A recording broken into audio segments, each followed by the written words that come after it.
Ada satu hamba Tuhan. Satu ketika dia berkhotbah di gereja. Dia berkhotbah setiap minggu, ayat yang sama, firman yang sama, kata-kata yang sama. Pokoknya diulang-ulang terus. Ayatnya nggak pernah berubah. Jemaat bosan. Pak Pendeta kok nggak ada hikmat lain kah dari Tuhan? Kok setiap kali Pak Pendeta berkhotbah, firman yang sama, ayat yang sama, kata-kata yang sama. Memangnya Tuhan kurang hikmat? Kok itu aja? Pak Pendeta katakan begini. Kenapa saya berkhotbah? Ulang-ulang kali saya khotbah. Kenapa? Sedangkan satu ayat aja ini susah kalian lakukan.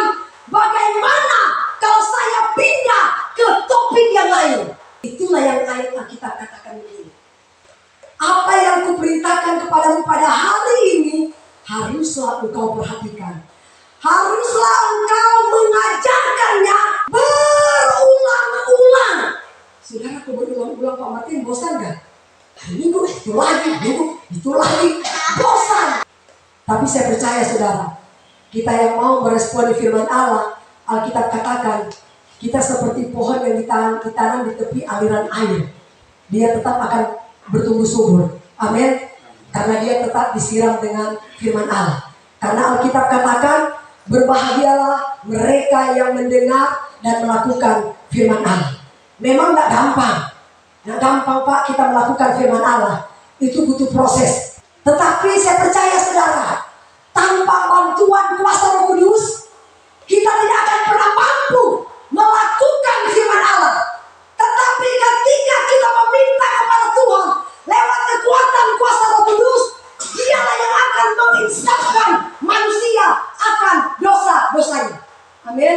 Ketika Tuhan mengeluarkan bangsa Israel dari tanah Mesir menuju ke tanah Kanaan, tujuan Tuhan membawa mereka ke tanah Kanaan supaya mereka harus beribadah kepada Tuhan. Karena di Mesir mereka tidak boleh beribadah. Di Mesir itu dilarang beribadah kepada Allah oleh Firaun, karena mereka penyembah berhala. Makanya Tuhan keluarkan mereka dari Mesir menuju ke tanah Kanaan. Tuhan katakan begini, supaya engkau boleh beribadah kepada Bapa di sorga. Dan Alkitab katakan saudara, ajarkanlah firman ini, ajarkanlah berulang-ulang kali kepada anak-anakmu, kepada istri anakmu. Entah itu kalian mau jalan, kalian mau tidur, kalian mau kemana saja, firman Tuhan harus tetap diulang-ulang supaya kita tidak pernah lupa. Dan janji Tuhan saudara, Alkitab katakan begini, kalau kita sudah melakukan firman Allah, taat dan setia kepada firman Allah, Tuhan katakan begini, aku akan berkati engkau baik di kota maupun di ladang. Aku akan berkati bakulmu, aku akan berkati buah kandunganmu, aku akan berkati suami, istri, anak-anakmu. Aku akan angkat engkau menjadi kepala dan bukan ekor. Engkau akan tetap naik dan tidak pernah turun. Karena apa? Karena kasih karunia Tuhan menyertai orang-orang yang setia dan taat melakukan firman Allah.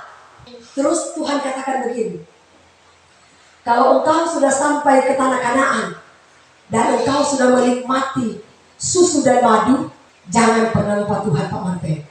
Amin. Jangan pernah lupa Tuhan Pak ya. Kalau Tuhan berkati ketika kita bekerja, Tuhan pasti berikan kita tenaga ekstra saudara.